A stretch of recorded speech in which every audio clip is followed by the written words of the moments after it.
What's up, guys? Welcome back to the channel. Today I'm going to be doing the recap for last night's games. Let's get into it. There are only 4 games to cover, so this video is probably going to be pretty short. But so let's waste no time and jump right into it. So we're going to start off with the Heat-Hornets game. The Hornets actually won this one, surprisingly enough. They won at 122 to 117, which actually is pretty surprising. Jimmy Butler, in the Heat side of things, Jimmy Butler obviously led the way with 28 points, 7 rebounds, and 2 assists.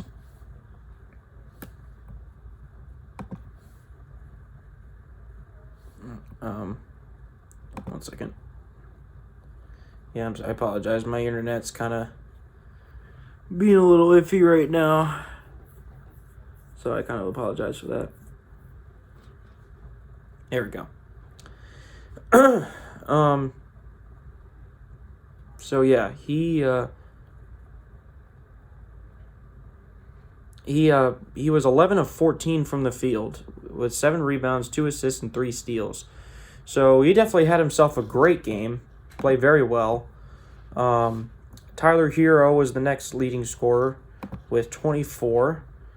Unfortunately, he did not shoot it that well. He was 9 of 21 from the field and 5 of 9. 5 of 9 from 3 is pretty good from 3, but from the field, he was only 9 of 21, so definitely not great. He had 5 rebounds and 3 assists, so he played a decent game, I'd say.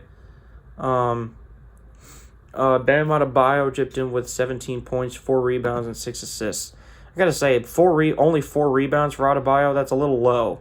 But, especially against a team like the Hornets. But, he was 8 of 15 from the field, 4 rebounds, 6 assists, and 3 steals. So, him and Jimmy were definitely getting it done defensively.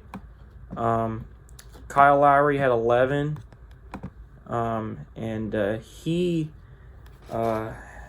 He was 3 of 11 from the field, 2 of 7 from deep. At this point, I love Kyle Lowry, but at this point, he's kind of washed up, I think. He's at that age. I think he's like 35, 36 or something like that. He's out of shape. He's not the same. He's not as dominant as he once was. He's definitely nowhere near the all-star level player that he was in Toronto. So, yeah, which is kind of sad, but it is what it is. And Max Strus chipped in with 10. He was 4 of 8 from the field and 1 of 5 from 3. So, he did all right. 2 rebounds and 1 assist. So, he played all right, I guess. And on the Hornets side of things, Terry Rozier once again leads the way with 31 points, 6 rebounds, and 7 assists.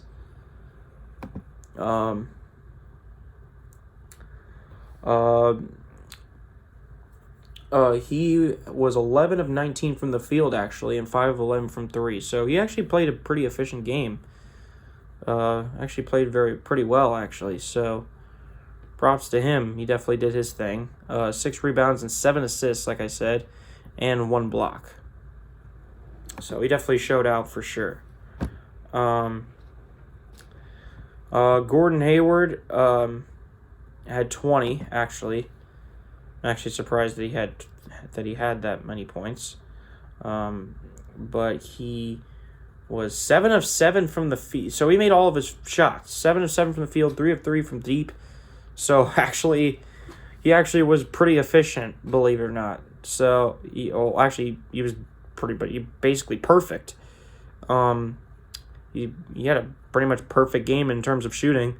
5 rebounds and 2 assists. So decent, pretty good, very good game from Hayward, actually. P.J. Washington actually chipped in with 27. And P.J. Washington is probably one of my favorite one of my favorite players on this Hornets team. He was 11 because I think he's got a lot of upside, especially for being a really lengthy wing. So, 27 points on 11 of 19 shooting, 3 of 7 from deep, 6 rebounds, 5 assists, and 1 steal. So P.J. Washington definitely had himself a game, without a doubt. So shout out to him. And then LaMelo Ball had 19, 7, and 7. And he did pretty well. He did all right. 7 of 17 from the field.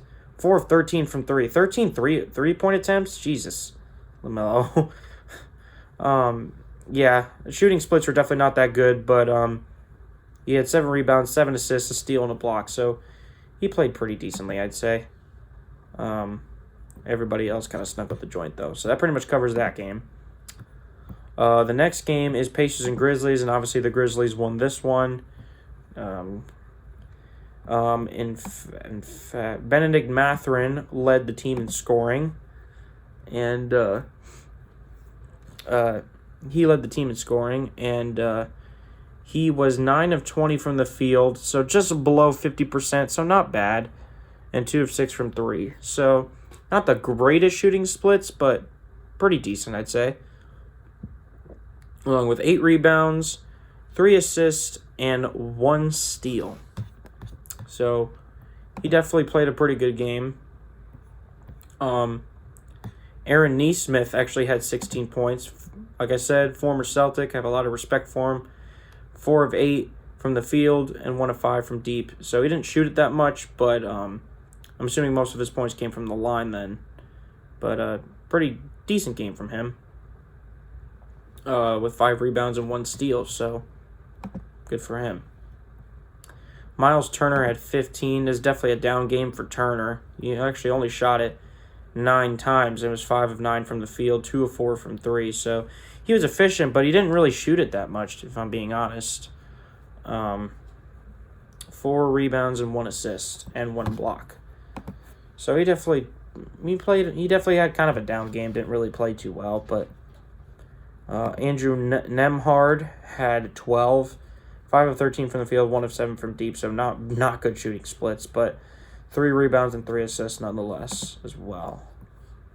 And then Isaiah Jackson, I don't know who this dude is, but he had 13 points on 6 of 10 shooting, 4 rebounds, 1 assist, and 3 blocks actually, so he definitely was doing his thing defensively. On the Grizzlies side of things, John Morant actually had a triple-double. John Morant had a triple-double. He did not lead the way in scoring, actually, but he did have a triple-double. 27, 10, and 15 assists. He didn't shoot it efficiently. He was 9 of 21 from the field and 1 of 6 from 3. But other than his shooting splits, he played a very good game and had 10 rebounds and 15 assists, 2 steals, and a block. So definitely the star of the night for sure. Jaren Jackson Jr. led the way in scoring with 28. He was 12 of 19 from the field and 3 of 8 from deep. With 8 rebounds, 1 assist, 1 steal, and 5 blocks. So he definitely had himself a night. Shout out to Jaren Jackson Jr. He's definitely one of my favorite players on this team. Brandon Clark had 13. He was actually 5 of 5 from the field. 2 rebounds, 2 assists, a steal, and 2 blocks. So, decent game for Brandon Clark off the bench. Actually, no, he didn't come off the bench. He actually started. They looks like they're without Steven Adams for a little bit. I don't know if he got injured or what, but you guys can let me know down below with a comment. Tyus Jones had 10. Xavier Tillman had 9 and 11 rebounds, so almost a double-double. And David Roddy had 11. So, but yeah, shout out to John Morant for a triple-double. He played very well. Clippers Cavaliers. This game wasn't really that interesting. I actually thought this game was going to be a really close game, but because Kawhi and Paul George didn't play, that was not the case. The Cavs blew out the fucking Clippers by a lot, 122-99. So they blew them out by like 23 points. Yeah. So in terms for the Clippers, Brendan Boston Jr. led the way in scoring. He actually is a very good player coming off the bench. He doesn't play that much because he's normally a third stringer when everyone's there, but he used 9 of 19 from the field, 1 of 3 from deep. So not great Not incredible shooting numbers, but decent nonetheless. And he had 1 rebound, 3 assists, and 1 steal. Amir Coffey had 18 points. And he played decently, I'd say. 18 points. Not great shooting splits, though. 5 of 13 from the field, 0 of 2 from 3. So, horrible shooting splits. 4 rebounds, 2 assists, and 1 steal. But again, like, there's not a lot of scoring options because Kawhi and Paul George decided to take a game off. And they tend to always do that. I don't know why, because the West is so wide open, they could easily fall down the standings with any game that they lose. So I don't know why they're comfortable settling and waiting until the playoffs, because what if they go on a losing streak? But anyways, Norman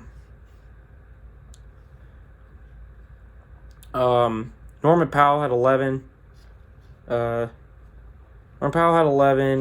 Jason Preston had 12. Moses Brown had 13 and 16 rebounds. Actually, wow, holy shit! Definitely definitely was on there on the boards for sure. But yeah, not really worth talking about all these players. On the Cavs side of things, actually, Cedi Osman led the way in scoring with 29.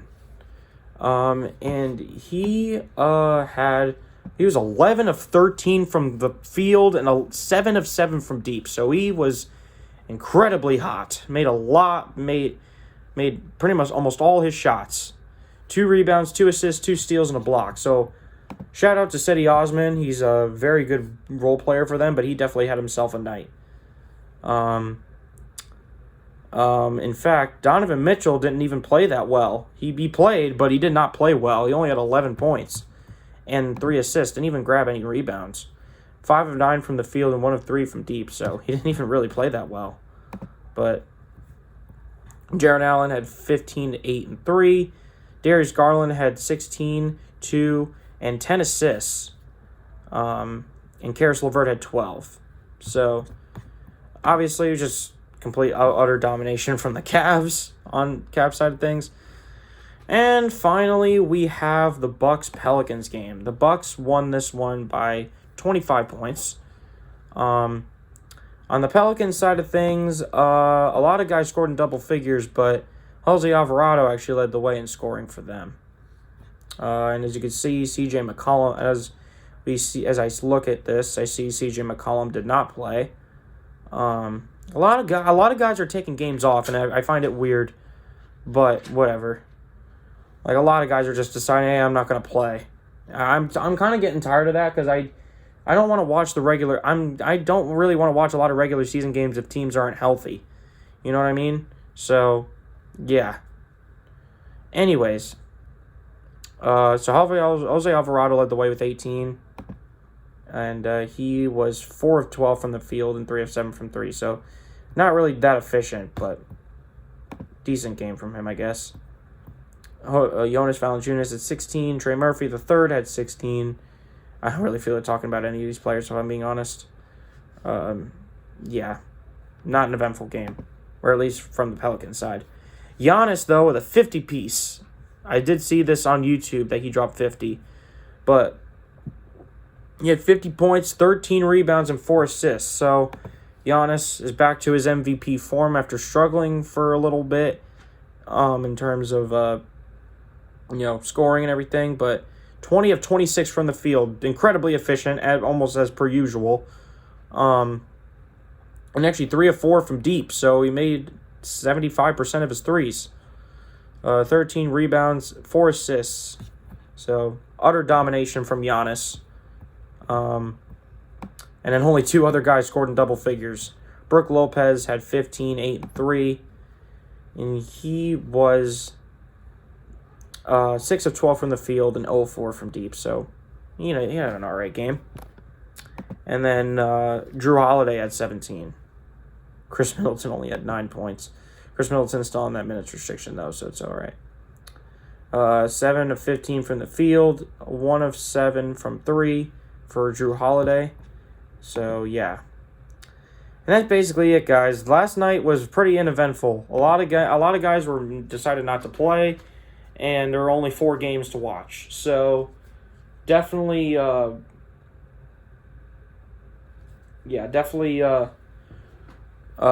uneventful night last night. But anyways, thank you guys for watching this recap. If you happen to enjoy, leave a like down below, and I'll see you guys for tomorrow's recap. Take care, guys.